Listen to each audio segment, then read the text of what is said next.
दोस्तों, learn with विकास के platform पर आपका स्वागत है। दोस्तों, लास्ट क्लास में हम लोग जो है क्वेश्चन बायोलॉजी के क्वेश्चन कर रहे थे। तो उसमें से जो है माइक खराब हो जाने के कारण कुछ प्रश्न छूट गए थे। तो मानव डिजीज हम लोग कर रहे थे, तो उसका क्वेश्चन नंबर 151 है। तो क्वेश्चन नंबर 151 में दिया है, बोल रहा है कि सूची एक को सूची दो से सुमेलित कीजिए और नीचे दिए गए कूट का प्रयोग करते हुए सही उत्तर का चयन करिए। तो इसमें जो है ईईजी इसका जो है ईईजी, तो ईईजी का संबंध जो है दोस्तों मस्तिष्क से होता है।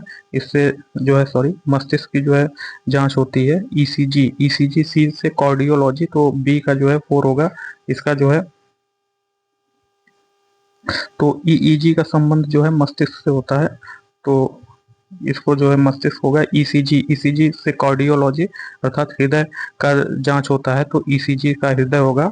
बी का 4 होगा। फिर ईओजी, ईओजी का संबंध आंख से होता है। ईओजी से आंखों की जांच होती है, तो सी का जो है 2 होगा। फिर जो है ईएमजी, ईएमजी से जो है मांसपेशियों का होता है, तो डी का जो है 1 होगा।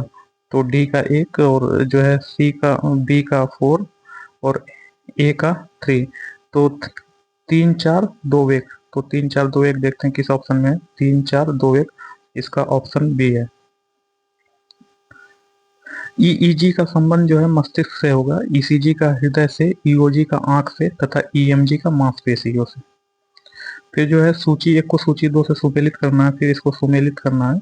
तो ऑडियोग्राम, तो ऑडियोग्राम का पूछ रहा है कि संबंध किससे होता है। तो ऑडियोग्राम मनुष्य के श्रवण शक्ति की जांच का परीक्षण का ग्राफ है। तो जो ऑडियोग्राम है, इससे जो है मनुष्य के श्रवण मतलब मनुष्य कितना सुन सकता है, उसके सुनने की शक्ति की जांच का परीक्षण का एक ग्राफ है। तो इसका संबंध जो है कान से होगा।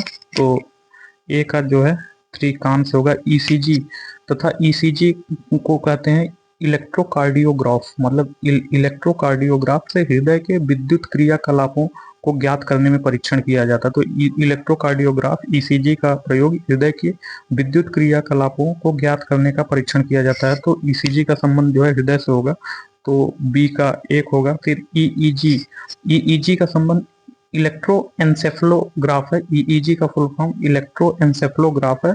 इसकी मदद से जो है मस्तिष्क की गतिविधियों के आधार पर मानसिक अवस्था की सामान्य और असामान्य स्थिति का पता लगाया जाता है।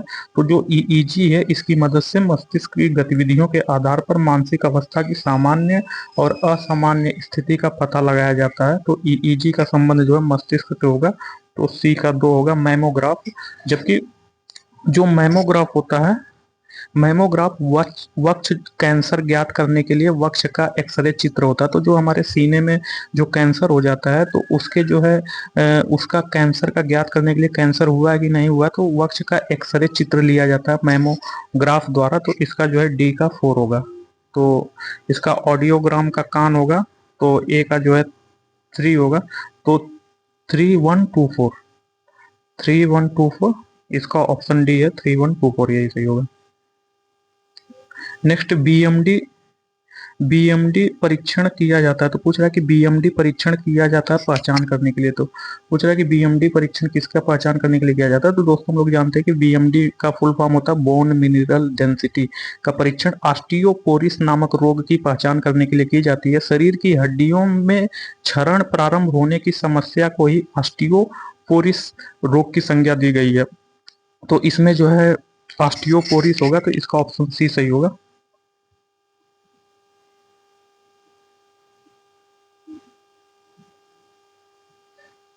बीएमडी परीक्षण ऑस्टियोपोरिस नामक रोग की पहचान करने के लिए की जाती है। शरीर की हड्डियों में क्षरण प्रारंभ होने की समस्या को ही ऑस्टियोपोरिस रोग कहते हैं। तो जो शरीर में जो हड्डियां होती हैं हमारे, उसके जो क्षरण अर्थात जब वो कमजोर हो जाती हैं, तो ऐसे रोग को जो है ऑस्टियोपोरिस रोग बोला जाता है। इस रोग में अस्थि खनिज घनत्व BMD means bone mineral density कम हो जाती है। तो जो हड्डियों की मजबूतीपन होता है, या जो उनका डेंसिटी होती है, मतलब कि जो सॉलिड होती हैं, वो जो है कम हो जाती हैं या कमजोर हो जाती हैं। WHO के अनुसार एशिया का पहला देश कौन सा है जिसने माता के से बच्चे को होने वाले एचआईवी का उन्मूलन कर दिया। तो बोल रहा है कि डब्ल्यूएचओ के अनुसार एशिया का ऐसा पहला देश कौन सा है जो माता से जो बच्चे पैदा होते हैं तो उससे जो है एचआईवी, जो मतलब अगर माता को एचआईवी है तो बच्चों में भी एचआईवी हो जाता था। तो इस रोग का या इस कारण का उन्मूलन कर दिया, मतलब खत्म कर दिया तो या समाप्त कर दिया, तो वो जो है थाईलैंड है। तो इसका ऑप्शन बी सही होगा। उस समय करंट अफेयर्स का क्वेश्चन रहा होगा। विश्व स्वास्थ्य संगठन डब्ल्यूएचओ के अनुसार थाईलैंड एशिया का पहला देश है जिसने माता से बच्चे को होने वाले एचआईवी का उन्मूलन कर दिया। बायोलॉजिकल री बायोलॉजिकल रीसर्फेसिंग एक आधुनिक शल्य तकनीकी है जिसके द्वारा उपचार करते हैं। तो पूछ रहा है कि बायोलॉजिकल रीसर्फेसिंग एक आधुनिक शल्य तकनीकी है जिसके द्वारा उपचार करते हैं, तो जिसके द्वारा घुटने के जोड़ों का हम लोग उपचार करते हैं। तो इसका ऑप्शन ही सही होगा, घुटने के जोड़ों। बायोलॉजिकल रीसर्फेसिंग में संपूर्ण जोड़ प्रतिस्थापन की जगह केवल जोड़ों की गठिया वाली सतह को बदला जाता है। इसके तहत घुटनों, कंधों, नितंबों, एड़ी जैसे कशेरुकी प्राणियों के शरीर के जोड़ों का उपचार इस आधुनिक शल्य तकनीकी द्वारा किया जाता है। शल्य क्रिया में आर्थोप्लास्टी क्या है? तो पूछ रहा है कि जो शल्य क्रिया होती है उसमें आर्थोप्लास्टी क्या होता है? तो शल्य क्रिया में जो आर्थोप्लास्टी होता है वह कूल्हे के जोड़ का प्रतिस्थापन करता है। तो ऑस्टियोपैथी, अस्थि चिकित्सा जिसे बोलते हैं, यह चिकित्सा की वह शाखा है जिसमें शल्य क्रिया द्वारा अस्थियों की विरूपता ठीक करने का विवेचन किया जाता है। इसी के अंतर्गत आर्थोप्लास्टी आती है जो कूल्हे के जोड़ का प्रतिस्थापन से संबंधित है। तो यह जो कूल्हे के जोड़ के प्रतिस्थापन से संबंधित है, तो इसका ऑप्शन सी सही होगा। ऑस्टियोपैथी जिसे अस्थि चिकित्सा कहते हैं, यह चिकित्सा की वह शाखा है जिसमें शल्य क्रिया द्वारा अस्थियों की विरूपता ठीक करने का विवेचन किया जाता है। इसी के अंतर्गत आर्थोप्लास्टी आती है जो कि कूल्हे के जोड़ का प्रतिस्थापन से संबंधित है। तो दोस्तों जैसे कुछ लोग जाते हैं या किसी की हड्डी टूट जाती है तो उन हड्डियों को जोड़ने के लिए, मतलब कि या खिसक जाती हैं तो उन हड्डियों को जोड़ने के लिए जो है इस विज्ञान का प्रयोग किया जाता है जिसे ऑस्टियोपैथी या अस्थि चिकित्सा कहते हैं। ये शल्य क्रिया द्वारा, इस शल्य क्रिया द्वारा अस्थियों की जो विरूपता, मतलब जो टूट जाती हैं या एक दूसरे से जोड़ से हट जाती हैं, उनका जो है जांच करने के लिए किया जाता है और उनको जोड़ने के लिए किया जाता है। निम्नलिखित में कौन सा युग्म सही सुमेलित नहीं है? तो पूछ रहा है कि निम्नलिखित में ऐसा कौन सा युग्म है जो सही सुमेलित नहीं है? तो जो सिंकोनिन अथवा सिंकोना है, यह एक सदाबहार पादप होता है जो रूबिएसी कुल के इस पादप की छाल से कुनैन जो है नामक औषधि प्राप्त की जाती है। तो इसमें जो दोस्तों जो क्लोरोमाइसेटिन है, क्लोरोमाइसेटिन जो है टाइफाइड नाशी है, इसे जो है टाइफाइड बीमारी के लिए प्रयोग किया जाता है। जबकि क्रिस्टल वायलेट का प्रयोग प्रतिरोधी के लिए किया जाता है। क्विनिन जो है मलेरिया रोधी है। जबकि सिंकोनिन जो है, जो सिंकोनिन है, यह सिंकोना एक सदाबहार पादप होता है।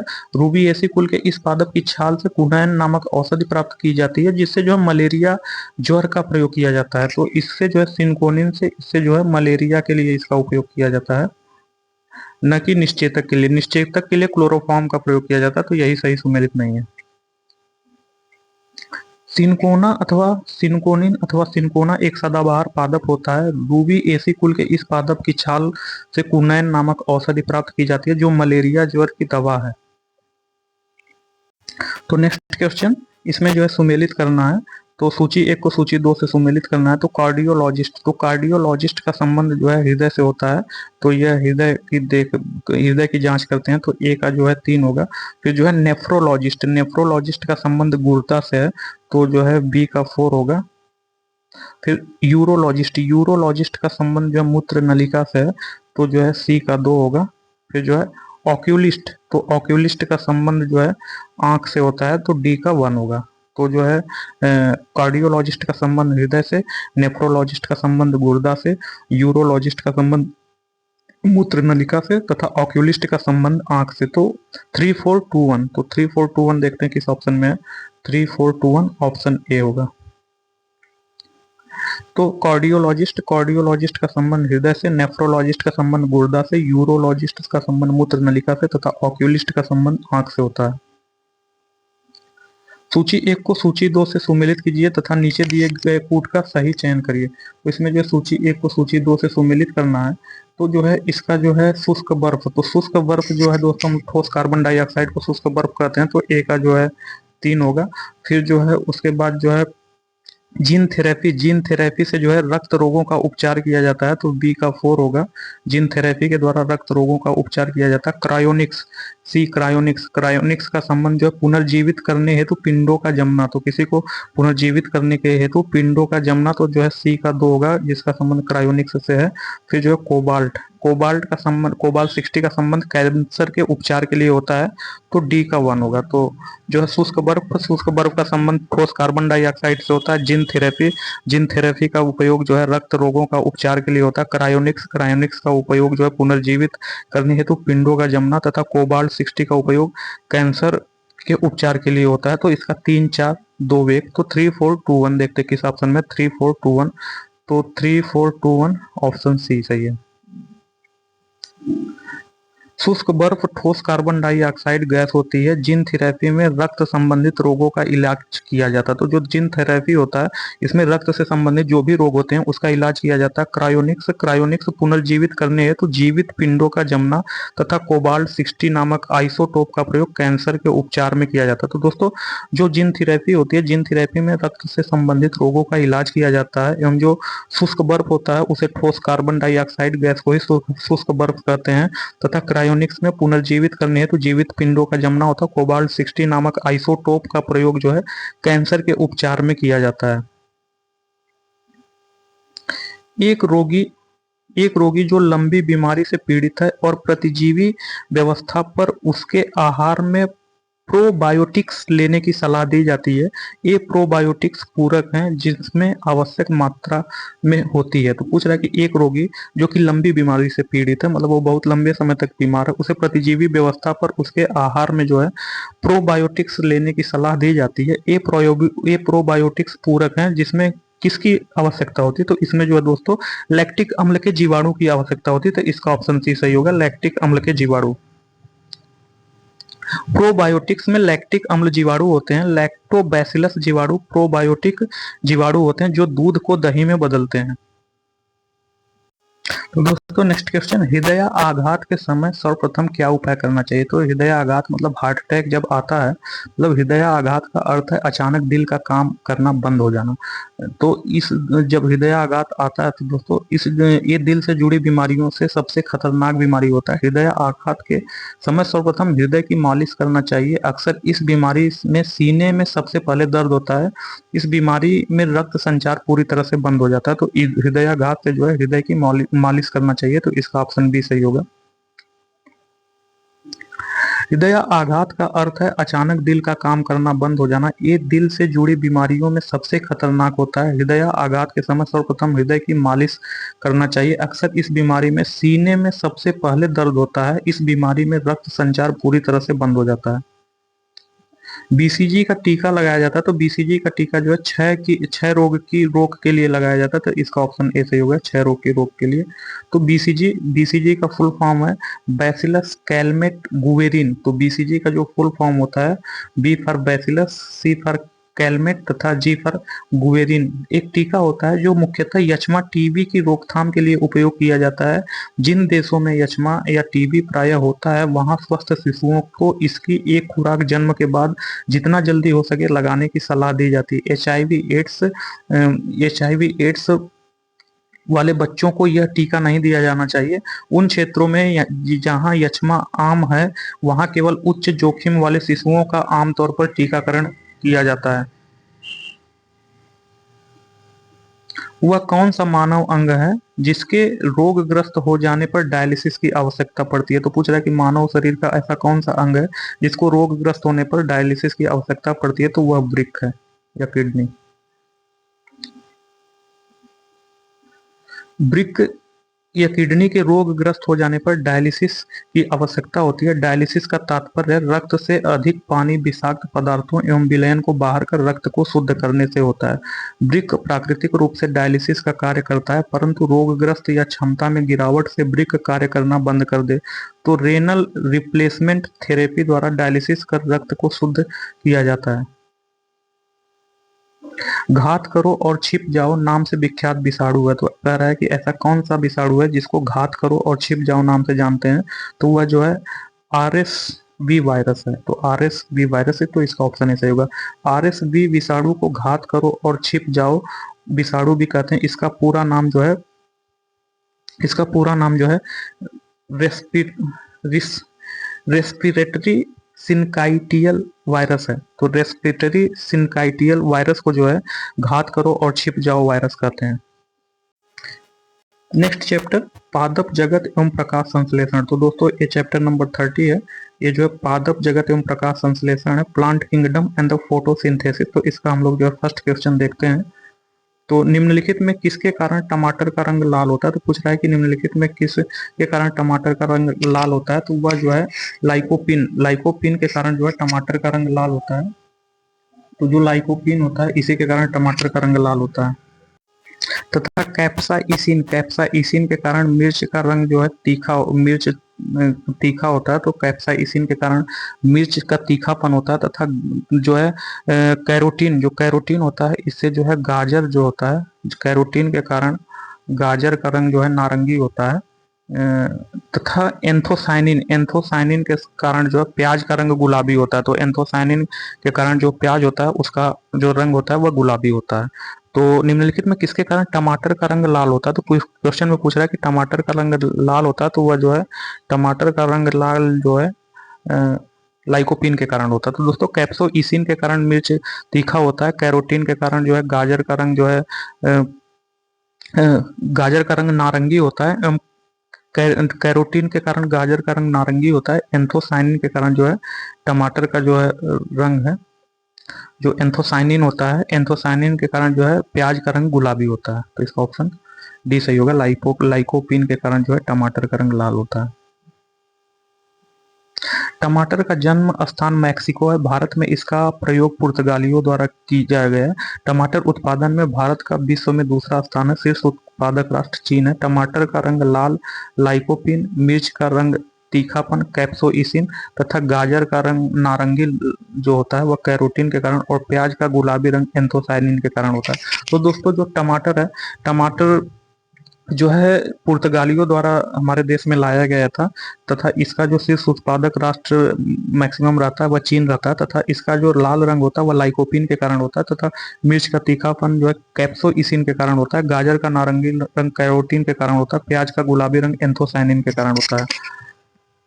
नेक्स्ट क्वेश्चन, निम्नलिखित में कौन सी एक गैस प्रकाश संश्लेषण में उत्पन्न होती है? तो पूछ रहा है कि ऐसा कौन सा गैस है जो प्रकाश संश्लेषण में उत्पन्न होती है? तो प्रकाश संश्लेषण की प्रक्रिया के दौरान ऑक्सीजन गैस उत्सर्जित होती है। प्रकाश संश्लेषण कार्बन डाइऑक्साइड गैस, पानी और खनिजों को शर्करा और ऑक्सीजन में बदलने से जुड़ी प्रक्रिया होती है। मैग्नीज पत्तियों में मौजूद एक धातु खनिज पोषक तत्व है जो प्रकाश संश्लेषण में महत्वपूर्ण भूमिका निभाता है। तो इसका जो है ऑक्सीजन, तो उससे जो है ऑक्सीजन गैस उत्पन्न होती है तथा कार्बन डाइऑक्साइड का अवशोषण होता है। तो इसका ऑप्शन सी सही होगा।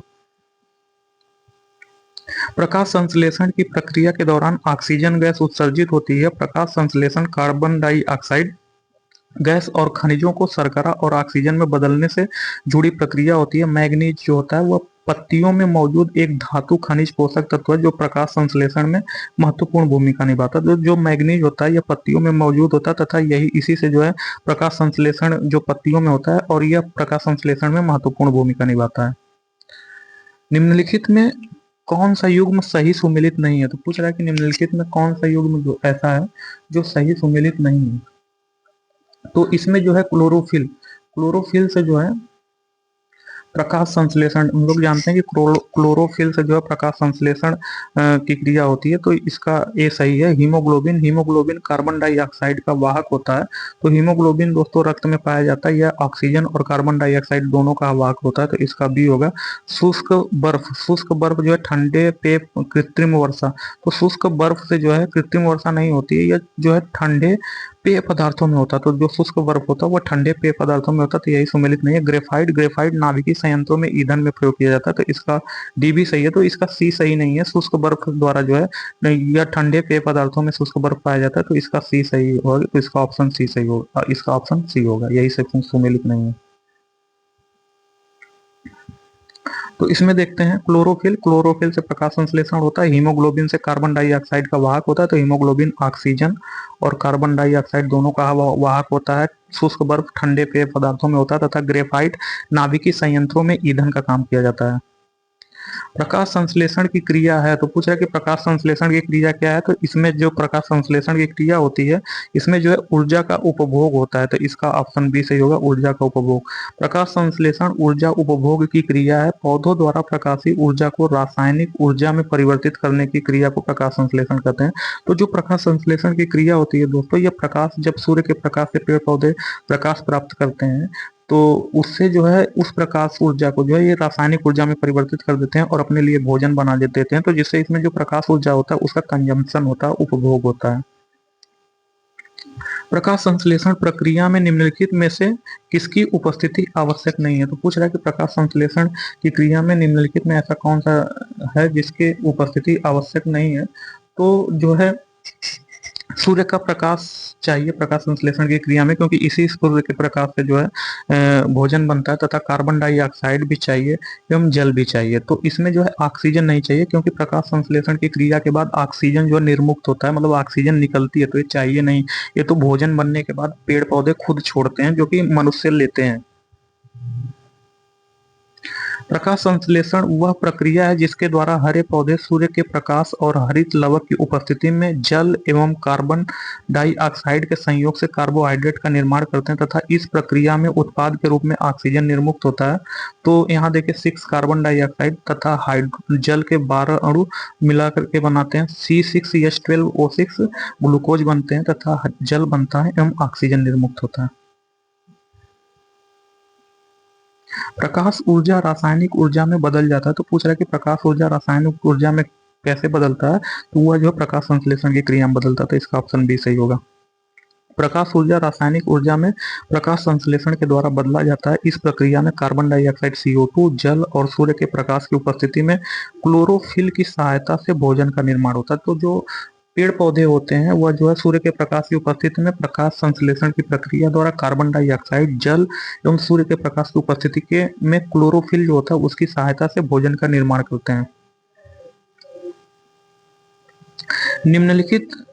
निम्नांकित ऊर्जा रूपांतरणों में किसके द्वारा प्रकाश संश्लेषण क्रिया संपादित होता है। तो जो प्रकाश संश्लेषण की क्रिया होती है वह प्रकाश से जो है रासायनिक ऊर्जा में होती है। तो इसका ऑप्शन ए सही होगा, प्रकाश से रासायनिक ऊर्जा में।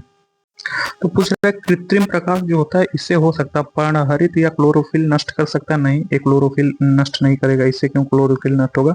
पर्णहरित का संश्लेषण कर सकता नहीं, ये भी नहीं कर सकता।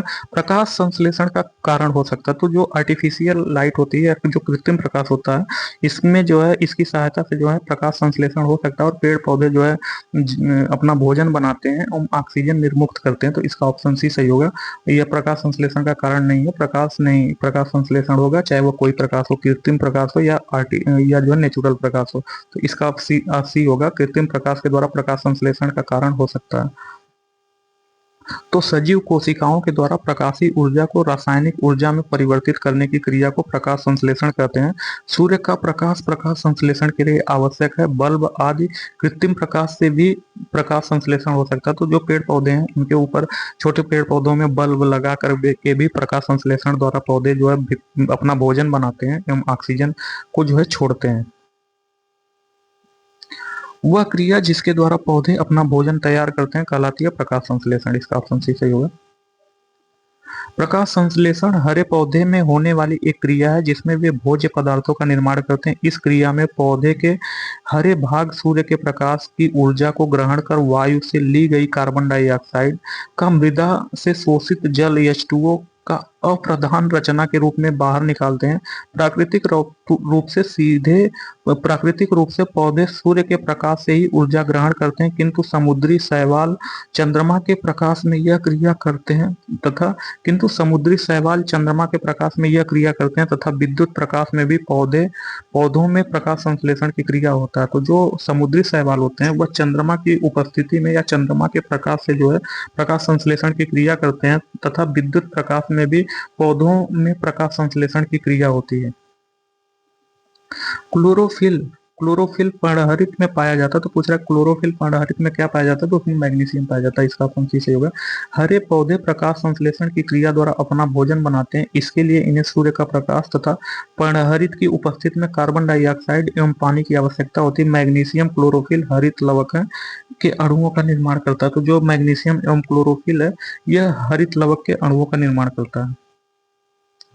प्रकाश संश्लेषण में C4 चक्र को सर्वप्रथम खोजा गया था। तो पूछ रहा है कि जो प्रकाश संश्लेषण होता है उसमें C4 क्या होता है, तो जो प्रकाश संश्लेषण होता है C4 प्रकाश संश्लेषण के C4 चक्र को सर्वप्रथम मक्के में खोजा गया था। तो इसका ऑप्शन ए सही होगा। इसका जो खोज है सर्वप्रथम मक्के में किया गया था। तो प्रकाश संश्लेषण के C4 चक्र को सर्वप्रथम मक्के में खोजा गया था। जिन पौधों में कार्बन डाइऑक्साइड स्थिरीकरण का प्रथम उत्पाद 4 कार्बन वाला पदार्थ ऑक्जेलो एसिटिक अम्ल होता है उसे C4 पौधा कहा जाता है। तो नेक्स्ट क्वेश्चन पूछ रहा है कि अधोलिखित में कौन सा पृथ्वी के कार्बन चक्र में कार्बन डाइऑक्साइड की मात्रा को नहीं बढ़ाता है, तो वह जो है श्वसन में जो है कार्बन डाइऑक्साइड की मात्रा बढ़ती है, क्योंकि जो है जीव जंतु जो है ऑक्सीजन लेते हैं, हम कार्बन डाइऑक्साइड छोड़ते हैं। प्रकाश संश्लेषण, तो प्रकाश संश्लेषण में जो है कार्बन डाइऑक्साइड की मात्रा नहीं बढ़ती है, क्योंकि जो है पेड़ पौधे कार्बन डाइऑक्साइड अवशोषित करते हैं एवं ऑक्सीजन छोड़ते हैं। तो इसमें जो है ऑक्सीजन की मात्रा बढ़ती है। तो यही ऑप्शन इसका बी सही होगा। प्रकाश संश्लेषण की क्रिया में हरे पौधे कार्बन डाइऑक्साइड CO2 का प्रयोग भोजन बनाने में करते हैं और ऑक्सीजन उत्पन्न करते हैं।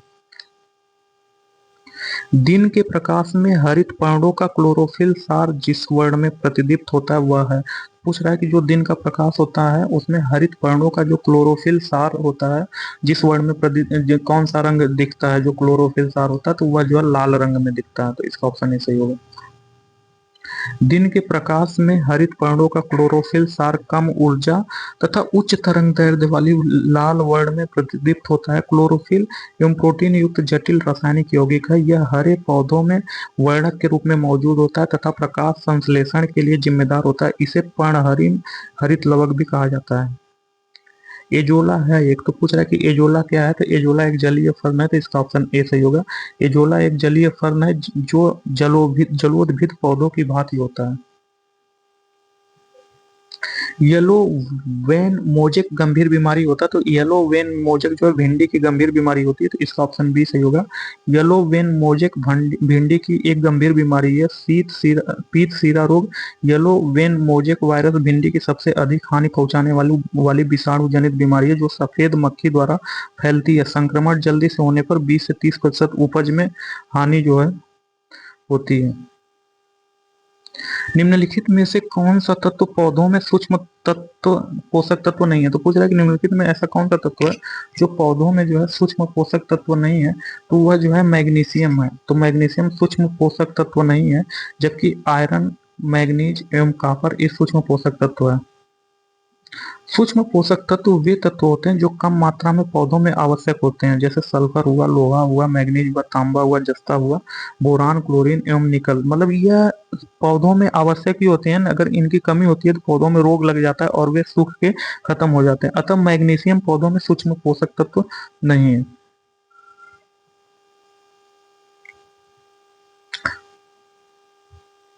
ऑक्सिन एक महत्वपूर्ण पादप वृद्धि हार्मोन है। ऑक्सिन पौधों के जीवन चक्र में कई विकास और व्यवहार प्रक्रियाओं के समन्वय में एक महत्वपूर्ण भूमिका निभाता है। प्रकाश अनुवर्ती संचलन नियंत्रण में ऑक्सिन को पौधे के उस भाग में भेज दिया जाता है जो प्रकाश से दूर रहता है, जिससे यह पौधे के उस भाग को प्रकाश की ओर मुड़ने के लिए प्रेरित करता है।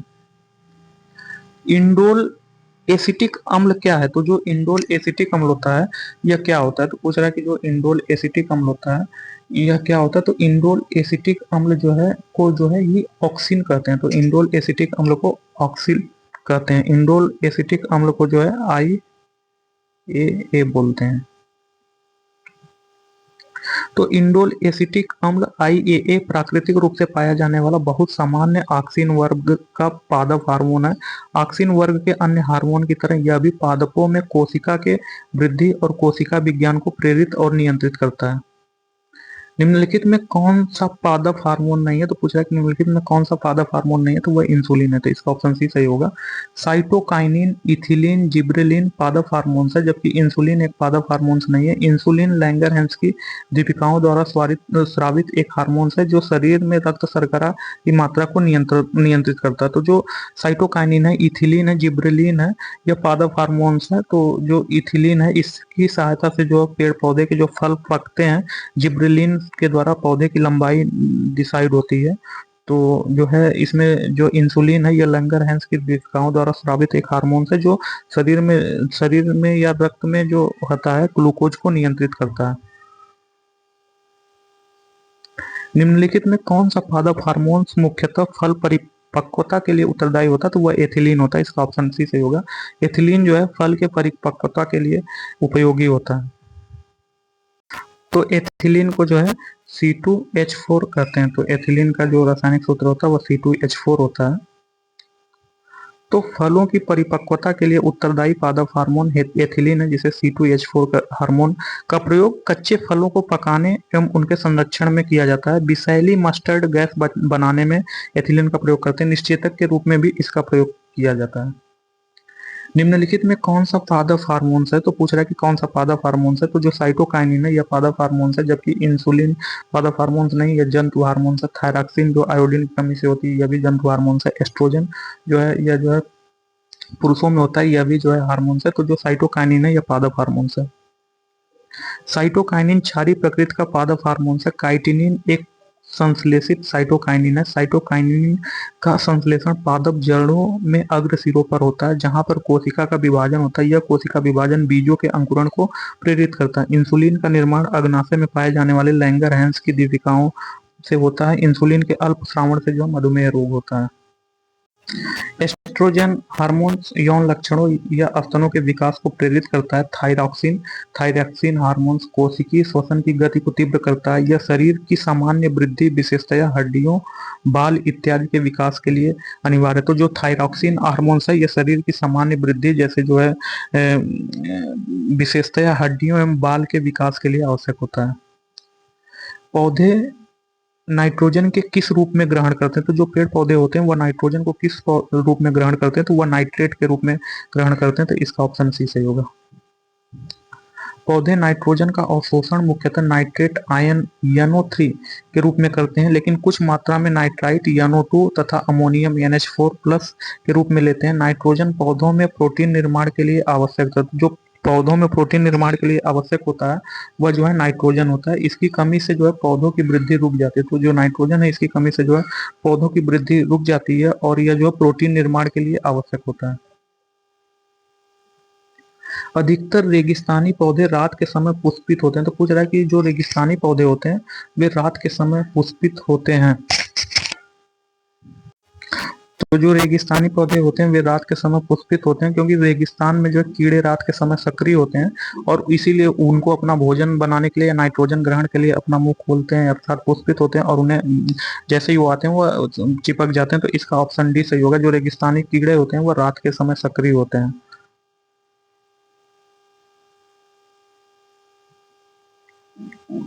तो अधिकतर रेगिस्तानी पौधे रात के समय पुष्पित होते हैं, क्योंकि रेगिस्तानी कीड़े जो रात में सक्रिय होते हैं परागण में मदद करते हैं और इस तरह ये कीड़े प्रजनन को बढ़ावा देते हैं। चूंकि ये फूल पानी की कमी के कारण तैयार क्लोरोफिल से बनते हैं, इसलिए ये हल्के रंग या सफेद रंग के होते हैं। ये पुष्प रात में उड़ने वाले कीड़े को अपनी गंध के कारण अपनी ओर आकर्षित करते हैं। इसके अतिरिक्त तापमान कम होने के कारण कीड़ों का सक्रियता तथा फूलों के खिलने के लिए मौसम भी उपयुक्त होते हैं। तो जो पेड़ पौधे होते हैं, जो रेगिस्तानी पौधे होते हैं, वे रात में जो है पुष्पित होते हैं, क्योंकि वह जो है कीड़े के लिए, क्योंकि अधिकतर जो रेगिस्तानी कीड़े होते हैं वे रात में ही एक्टिव होते हैं और इन पुष्प का गंध सूंघ करके इन पुष्पों पर आके बैठ जाते हैं। निम्नलिखित में कौन सा एक पादप हार्मोन है, तो जो साइटोकाइनिन है यह एक पादप हार्मोन है। तो इसका ऑप्शन बी सही होगा। निम्नलिखित में किस कुल के पौधे को टापा कपड़ा बनाया जाता है, तो पूछ रहा है कि निम्नलिखित में ऐसा कौन सा कुल का पौधा है जिससे टापा कपड़ा बनाया जाता है, तो वह मोरेसी है। तो इसका ऑप्शन बी सही होगा। मोरेसी मोरेसी जो है कुल के पौधों से टापा कपड़ा बनाया जाता है। टापा कपड़ा विशेषतः जड़ों के छाल से बनाया जाता है। इसके लिए शहतूत या अंजीर के पौधों का प्रयोग में लाया जाता है। ये मोरेसी ये मोरेसी कुल के ही पौधे होते हैं। टापा कपड़ा मुख्यतः टोंगा, समोआ और फिजी आदि देशों में बनाए जाते हैं। इसको विभिन्न देशों में अलग अलग नाम से पुकारा जाता है। हवाई द्वीप में कापा, फिजी में ऊहा। तो इसको इस जो पौधे होते हैं हवाई द्वीप में जो है कापा बोलते हैं तथा फिजी में ऊहा बोलते हैं।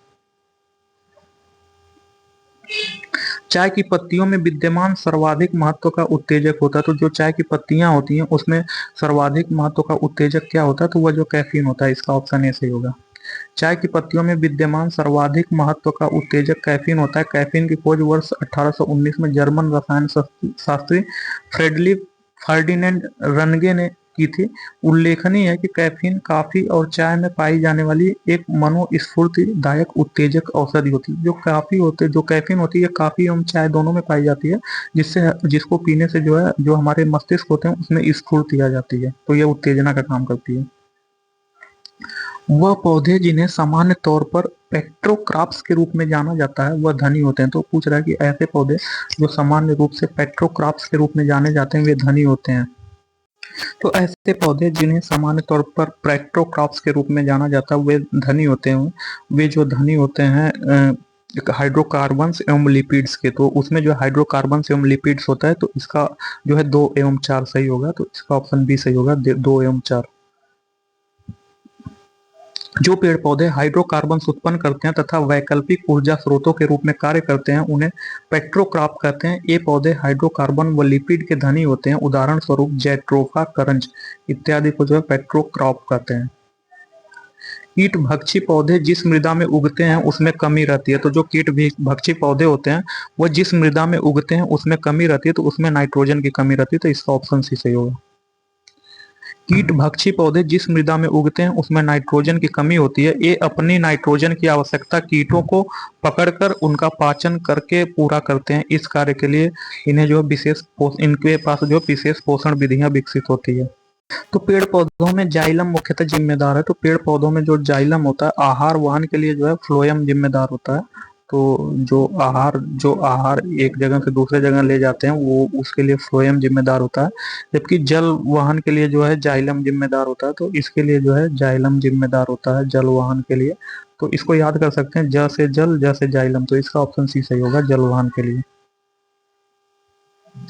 2 या 2 से अधिक प्रकार की कोशिकाओं से बने ऊतक जटिल अस्थायी ऊतक कहलाते हैं। तो ऐसे ऊतक जो 2 या 2 से अधिक प्रकार की कोशिकाओं से बने होते हैं उन्हें जटिल अस्थायी ऊतक कहते हैं।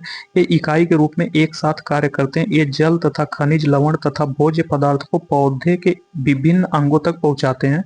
ये 2 प्रकार के होते हैं। तो जो है जाइलम, पहला जाइलम या दारू, दूसरा फ्लोएम या बास्ट।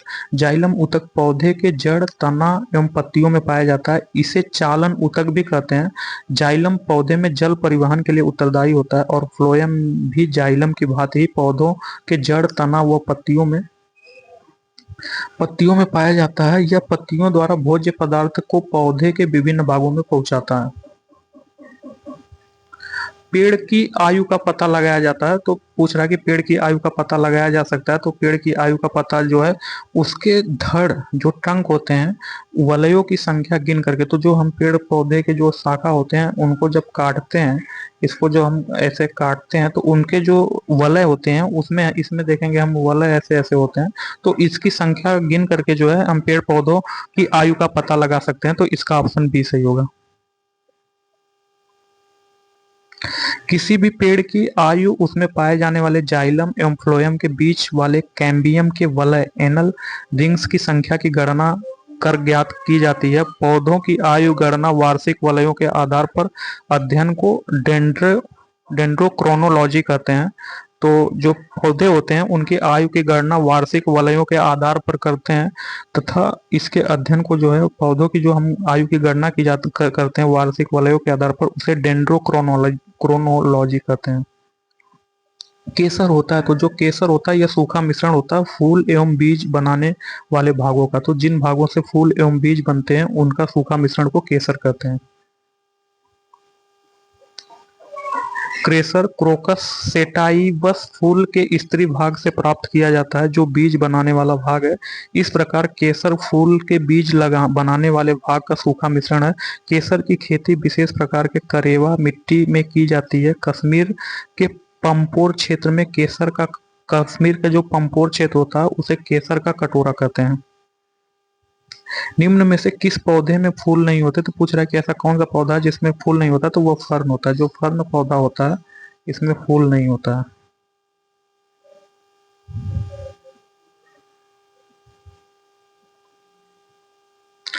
फिलिसीनी वर्ग का फर्न पौधा बीजाणुउद्भिद होता है तथा यह जड़ स्तंभ या पत्तियों में भिन्नित होता है, अर्थात फूल नहीं होते हैं। इसका स्तंभ भूमिगत राइजोम होता है जो भूमि में तिरछा उगता है। इसका केवल अग्रभाग भूमि से बाहर निकला रहता है। राइजोम का पुराना भाग अनेक पर्णधारों द्वारा ढका रहता है तथा इसके नीचे की ओर अपस्थानिक जड़ें निकली रहती है। फर्न का विशेषता है कि पत्तियां तरुण अवस्था में कुंडलित होती हैं और घड़ी की एक कमानी के समान मुड़ी रहती हैं। कटहल, गुलर एवं ऑर्किड में फूल लगते हैं। लाल बर्फ होती है, तो पूछ रहा है कि जो लाल बर्फ होती है निम्न में से किसकी उपस्थिति के कारण होती है? तो जो लाल बर्फ होती है वह नील हरित शैवाल के कारण होती है, तो इसका ऑप्शन सी सही होगा। सॉरी, नील हरित शैवाल नहीं, ये एक हरित शैवाल के कारण होती है। तो यहाँ जो नील है, देखिए फंसाने के लिए एक हरित शैवाल लिखा है, एक नील हरित शैवाल लिखा है। तो जो नील हरित शैवाल है इसके कारण नहीं, ये जो लाल होता है यह जो है हरित शैवाल के कारण लाल बर्फ होती है, तो इसका ऑप्शन बी सही होगा। लाल बर्फ का कारण एक प्रकार का हरित शैवाल है जिसे क्लेमाइडोमोनास निवेलिस कहते हैं। तो जो लाल बर्फ का कारण होता है हरित शैवाल होता है जिसे क्लेमाइडोमोनास निवेलिस के नाम से जाना जाता है। बर्फ का लाल रंग क्लेमाइडोमोनास निवेलिस में पाए जाने वाले लाल वर्णक हिमेटोक्रोम के कारण होता है। हाइड्रोपोनिक्स क्या है? तो पूछ रहा है कि हाइड्रोपोनिक्स क्या है। तो हाइड्रोपोनिक्स दोस्तों जो है मृदा विहीन पादप संवर्धन। तो ऐसे पेड़ पौधे जो बिना मिट्टी के जो है जल ग्रहण करते हैं वह जो है मृदा विहीन पादप संवर्धन बोलते हैं, तो उसका ऑप्शन ए सही होगा। हाइड्रोपोनिक्स मृदा विहीन पादप संवर्धन होता है। इस प्रकार की कृषि प्रणाली में पेड़ पौधों को बिना मिट्टी के ही उगाया जाता है। पौधों के सभी तरह के आवश्यक पोषक तत्व पानी, बालू, कंकड़ के माध्यम से नियंत्रित वातावरण में प्रदान किए जाते हैं। निम्नलिखित में से कौन सा सरसों के तेल में सामान्यतः मिलावट के लिए प्रयोग करते हैं? तो वह जो है पोस्ता का बीज होता है। यह सरसों के तेल में मिलावट के लिए प्रयोग किया जाता है। सरसों के तेल में मिलावट के लिए सामान्यतः आर्जीमोन तेल का प्रयोग किया जाता है। आर्जीमोन मैक्सिकाना मैक्सिको में पाई जाने वाली पोस्ते की एक प्रजाति है। इसकी मिलावट के फलस्वरूप ड्रॉप्सी नामक महामारी फैल जाती है। जल की अधिकतम मात्रा जिसकी पौधों की को आवश्यकता होती है वह उसे अवशोषित निम्न माध्यम से करते हैं। तो जो पेड़ पौधे होते हैं वह जल को अवशोषित किसके द्वारा करते हैं? भ्रूणी जोन से, कि बढ़त बिंदु से, कि दीर्घीकरण जोन से, कि जड़ों के बालों से। तो जो उनके जड़ पेड़ पौधे के जड़ होते हैं उनके बालों से जो है यह निम्नलिखित पोषक तत्वों या जल का अवशोषण करते हैं, तो इसका ऑप्शन डी सही होगा।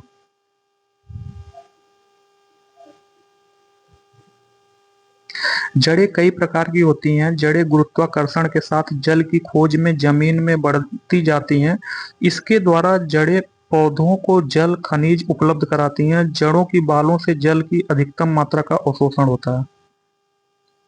लेग हीमोग्लोबिन पाई जाती है। तो जो लेग हीमोग्लोबिन है वह पाई जाती है, वह लेग्यूम मूल ग्रंथियों में पाई जाती है, तो इसका ऑप्शन सी सही होगा। खेतों में फलीदार पादपों की फसल जैसे सेम, मटर, सोयाबीन, मूंगफली, चना दालें लगाने से उसकी उर्वरता बनी रहती है। वैज्ञानिकों के अनुसार इसका कारण इन पादपों की जड़ों में कुछ लाल भूरे रंग की गांठें या ग्रंथिकाएं बन जाती हैं जिनमें राइजोबियम लेग्यूमिनोसेरम नामक जीवाणु सहजीवी पोषक संबंध में रहते हैं जो वायु की N2 को खींचकर नाइट्रोजन को खींचकर अमोनिया में बदल देते हैं। ये जीवाणु पहले मिट्टी में होते हैं, फिर वे उन पादपों की जड़ों में मूल रोमों के मार्ग में से प्रवेश व संक्रमण करते हैं। फिर जीवाणु एक संक्रमण सूत्र के रूप में बढ़ते हुए कार्टेक्स कोशिकाओं के जीवद्रव्य में पहुंचते हैं और वहां वृद्धि तथा जनन करके अपनी संख्या बढ़ाते रहते हैं। इंडोल एसिटिक अम्ल नामक हार्मोन जीवाणु द्वारा स्रावित होने के कारण कार्टेक्स की कोशिकाएं उद्दीपित होती हैं, वे आकार में बढ़ जाती हैं और अनियमित ढंग से विभाजित होकर बहुत सी कोशिकाएं बनाती हैं, जो जड़ों में गांठ के रूप में फूल कर प्रकट हो जाती हैं। इन गांठों की कोशिकाओं में चतुर्गुणित गुण संख्या देखी गई है, जबकि अन्य कोशिकाओं में द्विगुणित दशा हो जाती है। साथ ही इन गांठों में लेग हीमोग्लोबिन वर्णक पाया जाता है, जो नाइट्रोजन अपचयन क्रिया में भाग लेता है। मच्छर क्वाइल में प्रयोग होने वाला पायरेथ्रिन प्राप्त होता है। तो जो मच्छर क्वाइल होता है, इसमें जो पायरेथ्रिन होता है वह प्राप्त होता है, वह एक बीजी पौधे से प्राप्त होता है। तो इसका ऑप्शन नहीं सही होगा। पायरेथ्रिन नामक पदार्थ जो मच्छर मारने की दवा के रूप में प्रयुक्त किया जाता है, गुलदाउदी तथा गेंदा के पुष्प से प्राप्त होता है। एक बीजीय पौधे उन्हें कहते हैं जिनके बीच में सिर्फ एक बीज पत्र होता है। भारत में सर्वाधिक मात्रा में उत्पादित होने वाले पुष्प गेंदा है। निम्नलिखित में कौन सुमेलित नहीं है? तो पूछ रहा है कि निम्नलिखित में ऐसा कौन है जो कि सुमेलित नहीं है। तो जो है अदरक होता है। अदरक जो है राइजोम है, तो अदरक राइजोम से सुमेलित है। केसर, जो केसर है, केसर पुष्प होता है, केसर बीज नहीं होता। जो केसर होता है यह पुष्प होता है, यह फूल होता है। तो केसर जो है पुष्प होता है, यही सुमेलित नहीं है। जबकि अफीम एक लैक्टोस है, यह सुमेलित है। सन तना है, ये भी सुमेलित है। तो जो है केसर होता है यह पुष्प होता है, तो बी वाला सुमेलित नहीं है, तो इसका ऑप्शन भी सही होगा। अदरक राइजोम होता है, केसर पुष्प होता है, अफीम का लैक्टोस सन या तना होता है।